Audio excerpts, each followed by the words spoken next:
Hi friends, आप सभी को आयुष इन स्टडी में बहुत बहुत धन्यवाद है। आज जो है दोस्तों, मैं एक नया जो है अध्याय लेकर आया हूं जिसका नाम है भारत का संवैधानिक विकास। यह संविधान का जो है हमारा जो है पहला चैप्टर होगा। एक तरफ से जो है मॉडर्न हिस्ट्री का जो है टॉपिक तो चला ही रहे हैं, दूसरे तरफ से जो है संविधान स्टार्ट किए हैं। ठीक है, क्योंकि संविधान से जो है बहुत सारे जो है प्रश्न आते हैं, और लेकिन इससे ऐसे प्रश्न आते हैं कि अगर आप अच्छे ढंग से अगर पढ़े रहते हैं तो वह प्रश्न जो है कम छूटने का चांस रहता है। इसलिए जो हम लोग क्या किए हैं, आज से ही स्टार्ट कर रहे हैं। जो भी जो है बातें जो हम लिखाएंगे ना, तो आप उसे क्या कीजिएगा, अपने जो है कॉपी में पेन डाउन कर लीजिएगा, क्योंकि यह आपके लिए जो है गजब यानी बहुत ही बेनिफिट होने वाला है जो आज से हम पढ़ाने वाले हैं। यह जो मेरा जो है संविधान का जो है पहला है। तो चलिए सबसे पहले जो है बिना बात बनाए हुए जो है हम क्या करेंगे, जो पढ़ेंगे। और मेरा यह वादा है कि हम आपको जो है आज जो पढ़ाएंगे इसी समय ही याद करा देंगे। यह चैप्टर है पहला, यानी कि भारत का संवैधानिक विकास किस तरह जो है प्रारंभ तौर में जो है ईस्ट इंडिया कंपनी के माध्यम से भारत के संवैधानिक विकास की एक प्रक्रिया जो है प्रारंभ होता है, जो लास्ट में जाकर जो एक भारत का जो है एक बड़ा सा संविधान का रूप ले लेता है। फर्स्ट तो प्रश्न यही बनता है कि दुनिया का सबसे बड़ा जो है लिखित संविधान कौन है, किसका है, मतलब किस देश का है, तो यह जो भारत का नाम आता है। फिर एक और प्रश्न बन जाता है कि प्रथम जो है लिखित संविधान जो है किस देश का है, तो यह जो है अमेरिका का है। और देखिए सबसे पहले संविधान पढ़ने से पहले जो है हम लोग चर्चा करते हैं कि आखिर में संविधान किसे कहते हैं। देखिए यहाँ भी जो है उतना जो है चर्चा करने की आवश्यकता नहीं है कि संविधान किसे हैं, जैसे कि आमतौर पर भी आप लोग भी जानते हैं, हम भी जानते हैं कि संविधान क्या है। एक जो है दस्तावेज है जिसके माध्यम से किसी राज्य या किसी देश की स्थिति का जो है पता चलता है। तो उतना जो है हम लोगों को यहाँ पे जानना भी नहीं है, क्योंकि उस तरह जो है हमें विद्वान भी नहीं बनना है। बस हमें इस तरह पढ़ना है ताकि जो है एग्जाम आए और एग्जाम में जो है हम लोग क्या करें, एग्जाम का क्वेश्चन जो है टेकअप करें और आगे निकल जाए। तो यहाँ पे क्या है कि भारत का संवैधानिक विकास कैसे जो है भारत का संवैधानिक विकास की प्रक्रिया जो प्रारंभ होता है। पहले जो है थोड़ा सा हम लोग देखेंगे कि एक 1757 में दोस्तों प्लासी का युद्ध हुआ था, और इस प्लासी के युद्ध में अंग्रेजों ने जो है बंगाल के नवाब सिराजुद्दौला को, जिसका नाम है सिराजुद्दौला,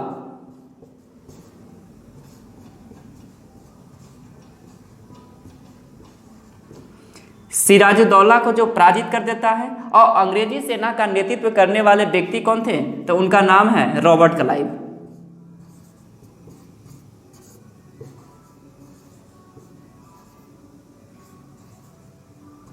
जिसके विषय में कहा गया था कि जो है ये जो है कि खुद जो है ऊपर से यानी कि ईश्वर से उतरा हुआ जो क्या है यह गवर्नर था, इसके विषय में कहा गया था। ठीक है, और 1764 में बक्सर का युद्ध हुआ था। ऐसे तो यह आप डेट याद कर सकते हैं इसका कि 23 जून 1757 को जो प्लासी का युद्ध हुआ था, वही दोस्तों जो है 22 अक्टूबर 1764 ईस्वी को बक्सर का युद्ध हुआ था। और इसमें जो है एक तरफ से जो है अंग्रेज थे और दूसरे तरफ से 3 व्यक्ति थे। 3 व्यक्ति का प्रमुख भूमिका था। एक तो अवध के नवाब शुजाउद्दौला का था, दूसरे तरफ जो है मुगल बादशाह शाह आलम जो है द्वितीय था, और वही एक तरफ में मतलब कि तीन एक तरफ थे। एक तरफ तो आपको हो गया अंग्रेज, दूसरे तरफ में जो है अवध का नवाब शुजाउद्दौला, मुगल बादशाह जो है शाह आलम द्वितीय, और बंगाल के एक व्यक्ति थे जो जिसे जो है नवाब के पद से अपदस्थ कर दिया गया था, वह मीर कासिम। तीनों ने मिलकर जो है बक्सर का युद्ध जो है लड़ा था 1764 में। लेकिन इस तीनों युद्ध में जो मतलब कि इस युद्ध में क्या हुआ था, तीनों ही जो क्या हुए थे कि पराजित हुए थे। किससे, तो अंग्रेजी सेना का जो है नेतृत्व करने वाले व्यक्ति थे, उनका नाम है हेक्टर मुनरो।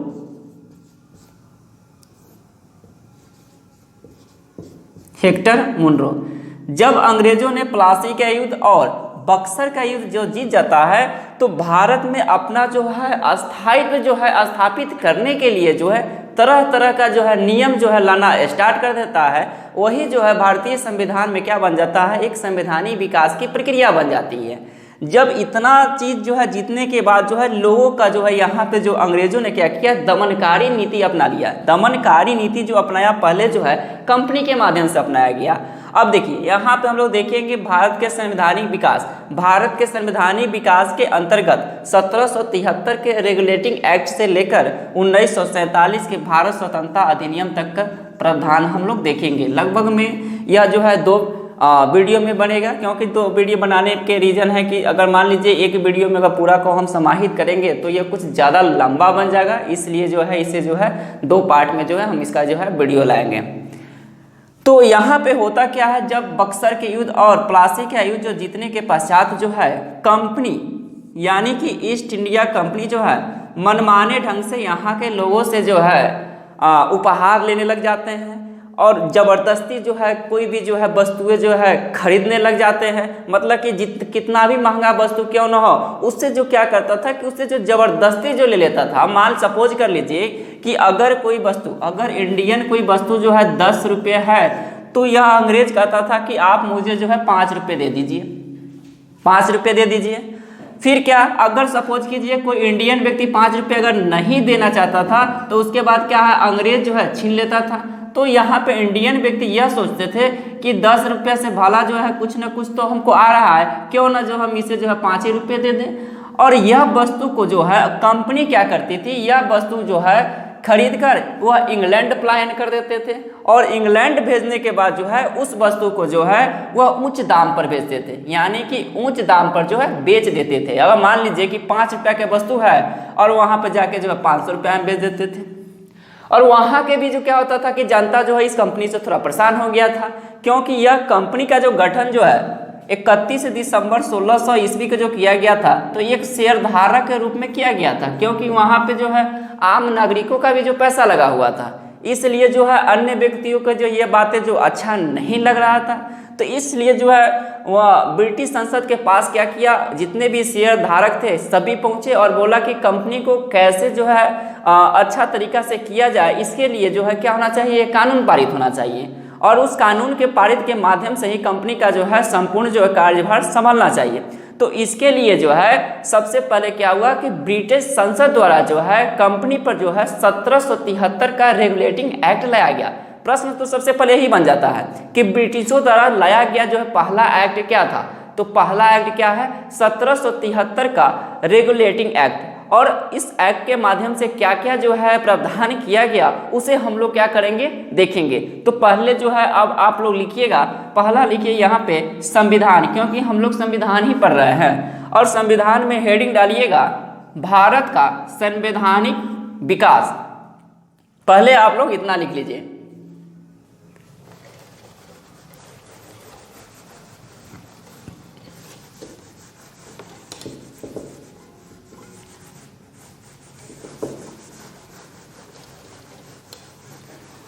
भारत का संवैधानिक विकास, और इसके तहत जो है आप जो है पहला टॉपिक लिखिएगा 1773 का रेगुलेटिंग एक्ट।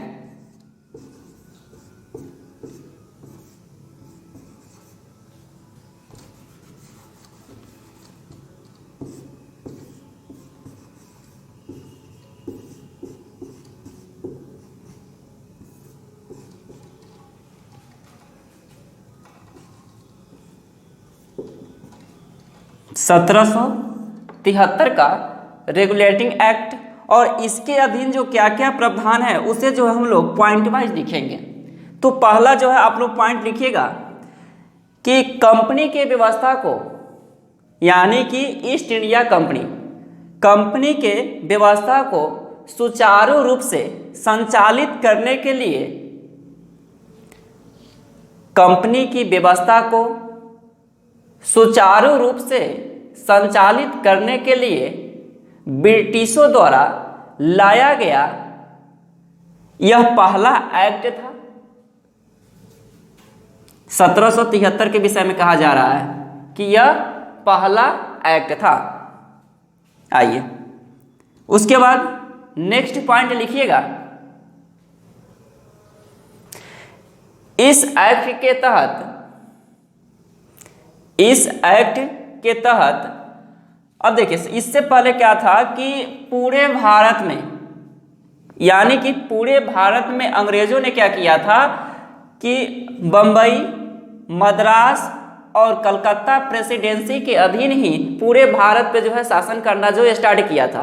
तो इसमें क्या किया गया, तो यहाँ पे बम्बई, मद्रास और कलकत्ता, तो बम्बई, मद्रास और यहाँ पे कलकत्ता। तो यहाँ पे लिखिएगा, इस एक्ट के तहत बम्बई एवं मद्रास प्रेसिडेंसी को कलकत्ता प्रेसिडेंसी के अधीन कर दिया गया। प्रेसिडेंसी ऐसे लिखिएगा।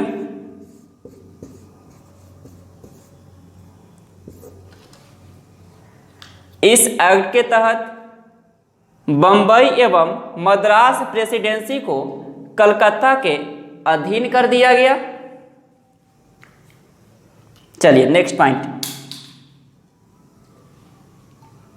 नेक्स्ट पॉइंट लिखिएगा, इस एक्ट के तहत बंगाल के गवर्नर को,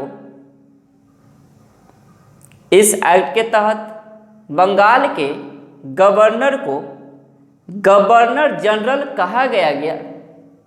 बंगाल के गवर्नर को गवर्नर जनरल, यानी बंगाल के गवर्नर को बंगाल का गवर्नर जनरल कहा जाने लगा। इस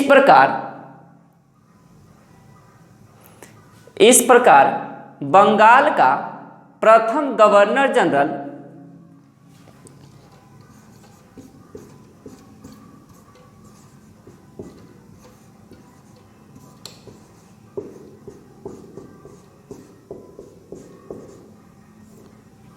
लॉर्ड वारेन हेस्टिंग्स को बनाया गया।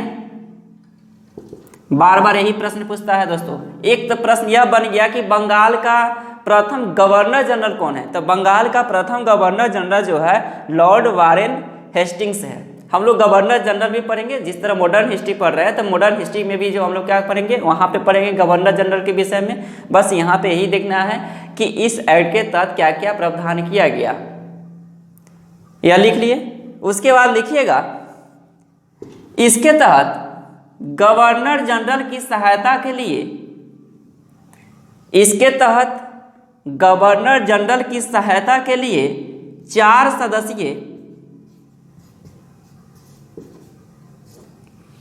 सदस्यीय परिषद का गठन किया गया।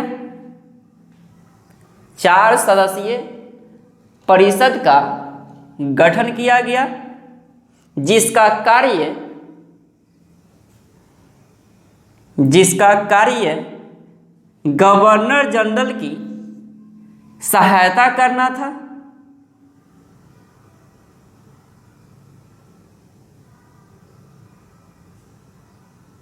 जिसका कार्य गवर्नर जनरल की कार्य में सहायता करना था। अब देखिए, जैसे कि मान लीजिए कि अब कोई भी जो है कानून पारित करना है, तो एक तो गवर्नर जनरल हो गया और 4 जो क्या है अन्य सदस्य हो गया। इन सदस्यों को जो है परिषद कहा जाता था। ठीक है, अगर मान लीजिए कि अगर कोई भी कानून पारित करना है, अगर इस 4 सदस्य में से 2 एक साइड हो जाए और 2 जो है अलग हो जाए, तो जिसके साथ गवर्नर जनरल मिल जाएगा उसका क्या होगा, मतलब कानून पारित हो जाएगा। लेकिन अब सोचिए, अगर इस 4 में से एक तरफ 3 व्यक्ति हो जाए, एक तरफ 1 व्यक्ति हो जाए, अब गवर्नर जनरल इसके तरफ मिलेगा, फिर भी क्या होगा, कोई कानून पारित नहीं होगा। तो यहाँ से ये पता चलता है कि यहाँ पे जो गवर्नर जनरल की जो शक्ति है थोड़ा जो है कमजोर जो है महसूस होता है। ठीक है, चलिए अब नेक्स्ट पॉइंट लिखिएगा। नेक्स्ट पॉइंट लिखिएगा, इस एक्ट के तहत कंपनी के कर्मचारियों को, इस एक्ट के तहत कंपनी के कर्मचारियों को भारतीयों से उपहार लेने पर प्रतिबंध लगा दिया गया। पहले क्या होता था कि यहाँ पे देखिए उपहार हम लिख रहे हैं, उपहार का मतलब क्या है, घूस। क्या होता था कि कंपनी के कर्मचारी जो है घूस ले लेता था, ठीक है। जैसे कि एक तो होता था कि कंपनी जो है घूस ले रहा है, साथ में क्या उसका कर्मचारी भी जो होता था वो भी जो घूस लेता है। जैसे कि हम लोग अभी जाते हैं जो है थाना उना में जो है आमतौर पर देखिएगा कि आप जाइए जो है थाना में केस करने, तो वहाँ पे जो है दरोगा साहब भी थोड़ा जो है घूस ले लेते हैं। अब बाहर निकलिए तो पता चलता है कि उसका जो है छोटा मोटा जो है जैसे कि चौकीदार है चाहे जो भी चीज़ है वो कहेंगे कि सर थोड़ा चाय के लिए दे दीजिए। तो समस्या यही है कि यानी क्या हुआ कि यहाँ के एक तो कंपनी ले रही है घूस और कंपनी के अलावा जो उसका कर्मचारी भी घूस ले लेता था। तो क्या हुआ था इस एक्ट के तहत जो है यानी कि कंपनी के कर्मचारियों को जो है उपहार लेने पर प्रतिबंध लगा दिया गया। चलिए अब नेक्स्ट पॉइंट लिखिए। ये जितना भी प्रावधान हम लोग लिख रहे हैं 1773 के रेगुलेटिंग एक्ट के तहत ही लिख रहे हैं। चलिए अब नेक्स्ट पॉइंट लिखिएगा। इस एक्ट के तहत नए कंपनी स्थापित करने के लिए इस एक्ट के तहत नए कंपनी स्थापित करने के लिए लाइसेंसिंग प्रक्रिया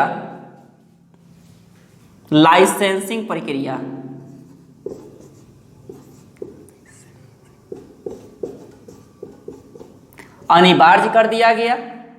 अब देखिए दोस्तों यहाँ पे होता क्या था कि जैसे कि मान लीजिए कि कंपनी के थ्रू जो है कोई अन्य व्यक्ति जो है कार्य करना क्या प्रारंभ कर देता था। जैसे ही उसके पास पैसा होता था उसी के नाम से क्या करता था कि दूसरा कंपनी खोल देता था। तो अब बोला गया कि नहीं, अब ऐसा नहीं होगा, क्योंकि ऐसा करने से भ्रष्टाचार बढ़ेगा।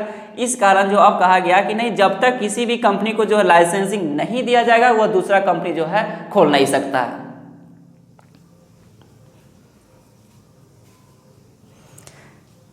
चलिए अब नेक्स्ट पॉइंट लिखिएगा।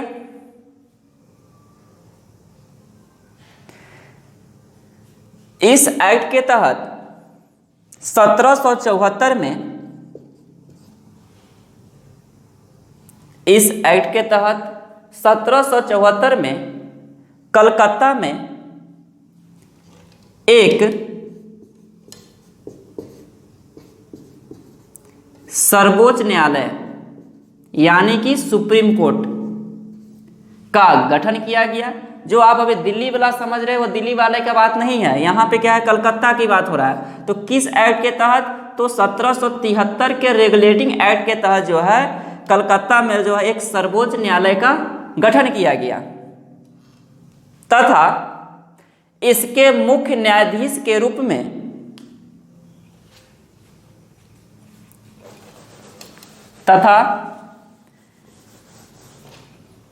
इसके मुख्य न्यायाधीश के रूप में स्कॉटलैंड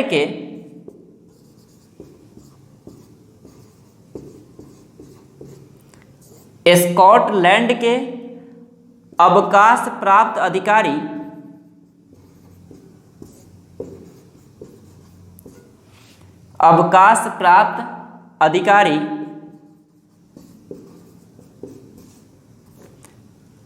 एलिजा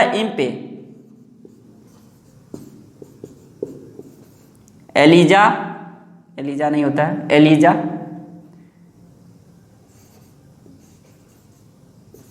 एलिजा इम्पे को बनाया गया तथा इसकी सहायता के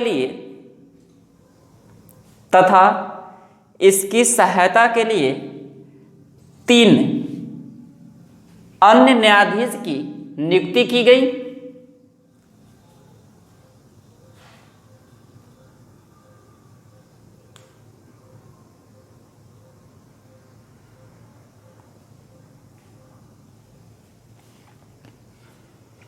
अब देखिए यहाँ पे क्या है, एक जो है मुख्य न्यायाधीश हुआ और 3 क्या हुआ, इसका जो है अन्य न्यायाधीश हुआ। जैसे कि अभी देखिएगा कि वर्तमान में क्या है कि भारत में एक सुप्रीम कोर्ट है दिल्ली में, जिसमें जो है टोटल कितने जो न्यायाधीश हैं, टोटल न्यायाधीशों की संख्या 34 है, जिसमें से एक जो है क्या है मुख्य न्यायाधीश है और 33 जो है अन्य न्यायाधीश है। उसी तरह जब प्रारंभिक मूल संविधान में क्या हुआ था कि सुप्रीम कोर्ट यानी दिल्ली में जो है टोटल जो है 8 न्यायाधीश थे, जिसमें एक जो है मुख्य न्यायाधीश और 7 क्या थे या अन्य न्यायाधीश था। तो सेम यहाँ पे क्या है कि जब 1774 में यानी 1773 के रेगुलेटिंग एक्ट के तहत जो 1774 में कलकत्ता में एक सुप्रीम कोर्ट का जो गठन किया गया, तो उस समय क्या है कि एक मुख्य न्यायाधीश और 3 जो है अन्य न्यायाधीश की नियुक्ति की गई। यहाँ पे भी हम जो एक मुख्य न्यायाधीश का नाम जो है बताया है, बाकी का नाम नहीं बताया, क्योंकि बार बार जो यही पूछा जाता है और हम यही बताते हैं आप लोगों को, बस हम लोगों को वही पढ़ना है जो बार बार जो क्या है प्रश्न पूछा जाता है। ठीक है,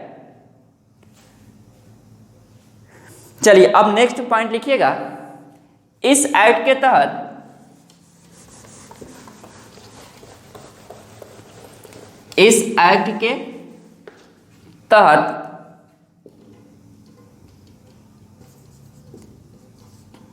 कोर्ट ऑफ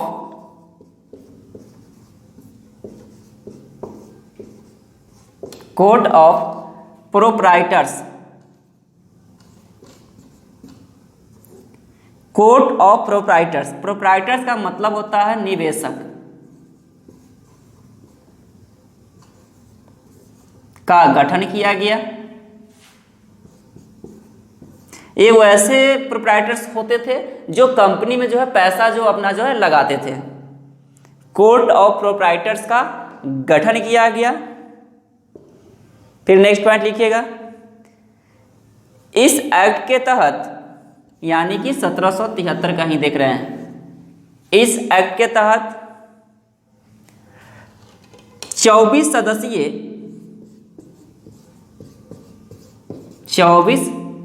सदस्यीय कोर्ट ऑफ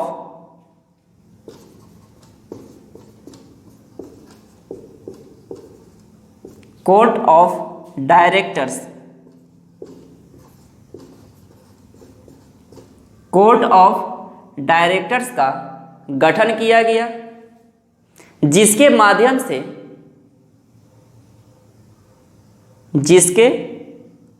से गवर्नर जनरल की नियुक्ति की जाती थी, जिसके माध्यम से गवर्नर जनरल की नियुक्ति की जाती थी।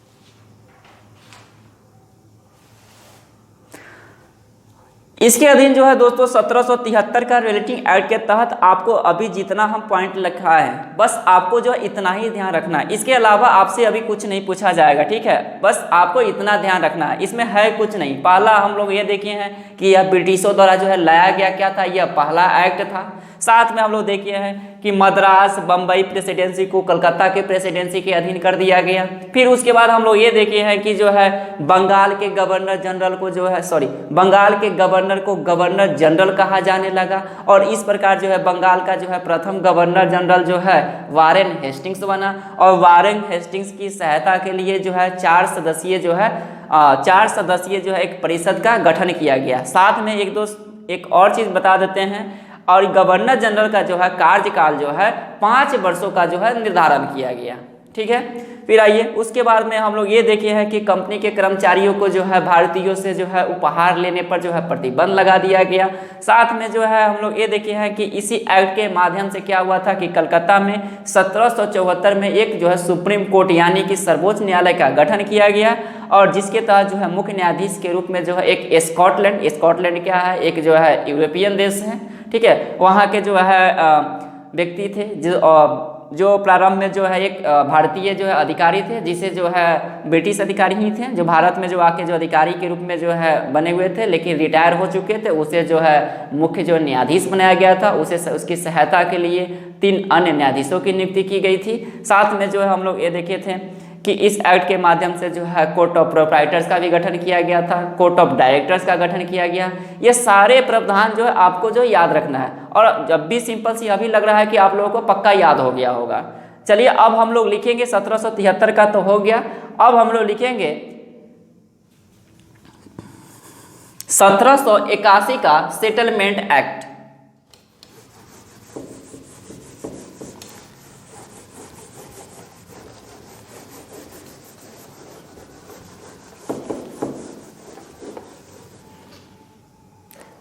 1781 का सेटलमेंट एक्ट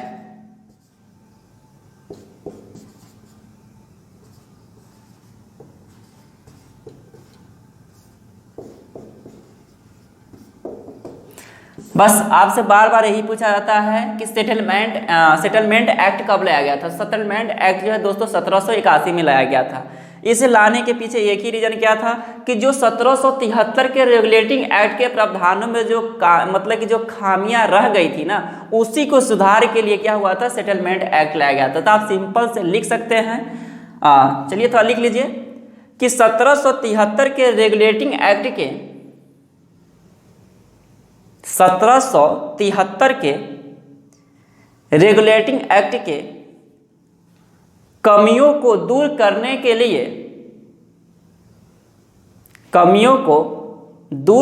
के लिए लाया गया यह पहला एक्ट था। सॉरी, पहला एक्ट नहीं था, मतलब कि उसे कमियों को दूर करने के लिए लाया गया यह एक्ट था, क्योंकि पहला एक्ट तो हम लोग 1773 वाला देख लिए हैं।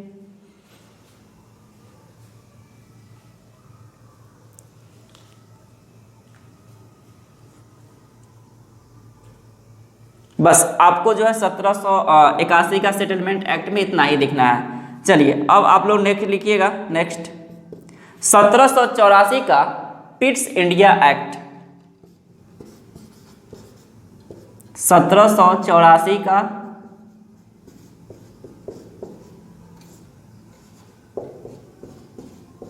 Pitt's India act. एक्ट का मतलब होता है अधिनियम।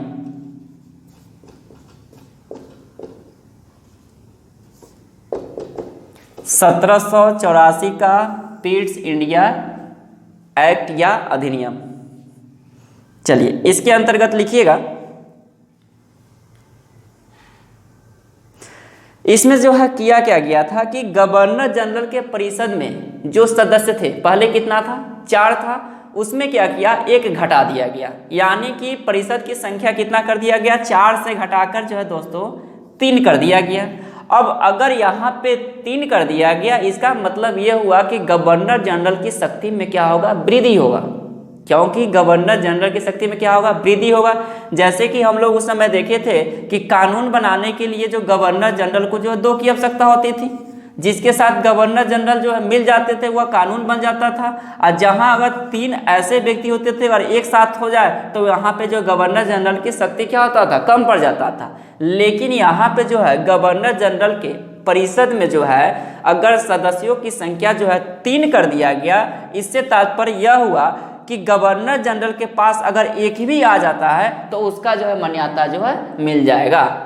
तो यहाँ पे क्या हुआ, इसकी शक्ति में जो है वृद्धि हुआ। किस एक्ट के तहत, तो 1784 के पिट्स इंडिया एक्ट के तहत। तो चलिए पहला लिखिएगा, इस एक्ट के तहत गवर्नर जनरल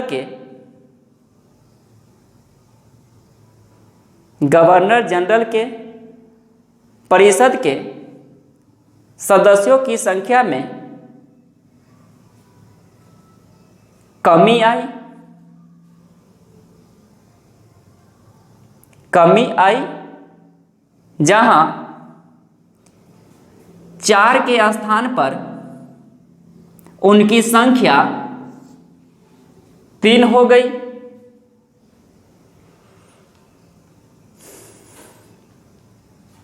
उनकी संख्या 3 हो गई। इस प्रकार गवर्नर जनरल की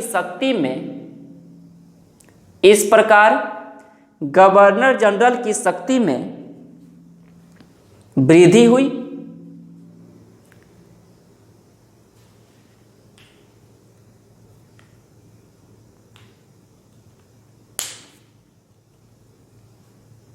चलिए अब नेक्स्ट पॉइंट लिखिएगा,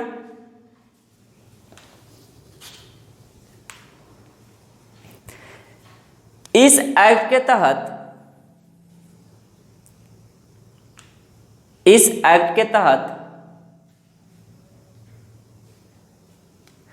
6 सदस्यीय,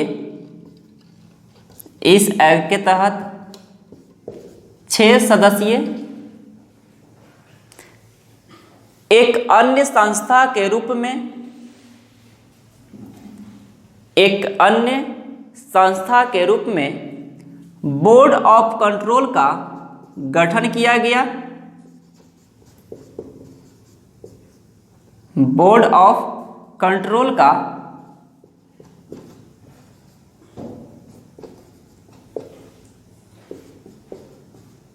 गठन किया गया, जिसका कार्य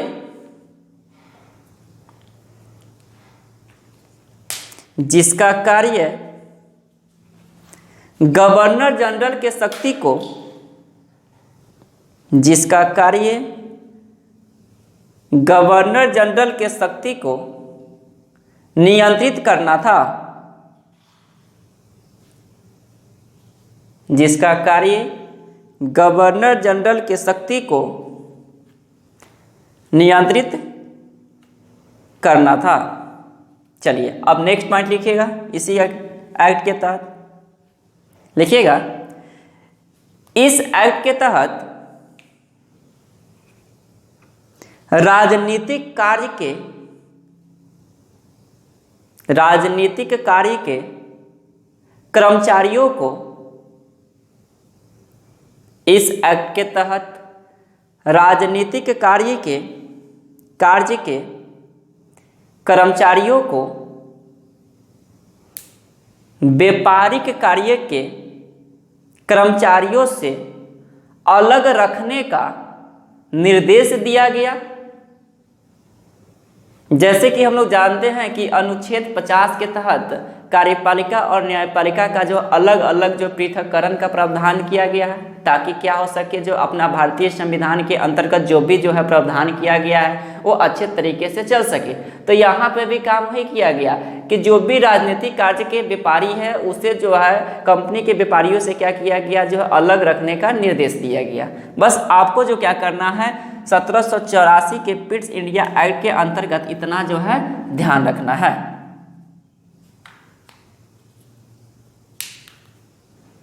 चलिए अब हम लोग नेक्स्ट जो एक्ट लिखेंगे, 1786 का भारत शासन अधिनियम।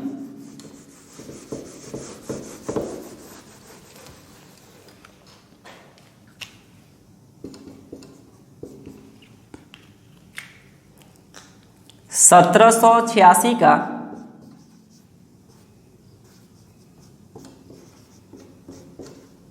भारत शासन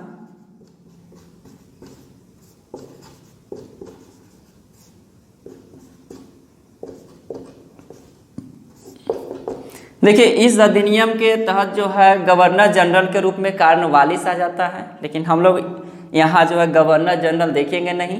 इस अधिनियम के तहत जो है क्या जो है प्रमुख प्रावधान था वो हम लोग देखेंगे, जो बार बार जो है प्रश्न में जो है यानी कि एग्जाम के रूप में पूछा जाता है, तो उसे ही हम लोग क्या करेंगे यहाँ पे देखेंगे।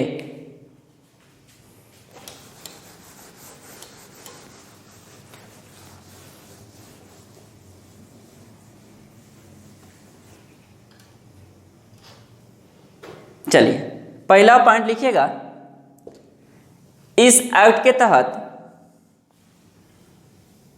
गवर्नर जनरल को,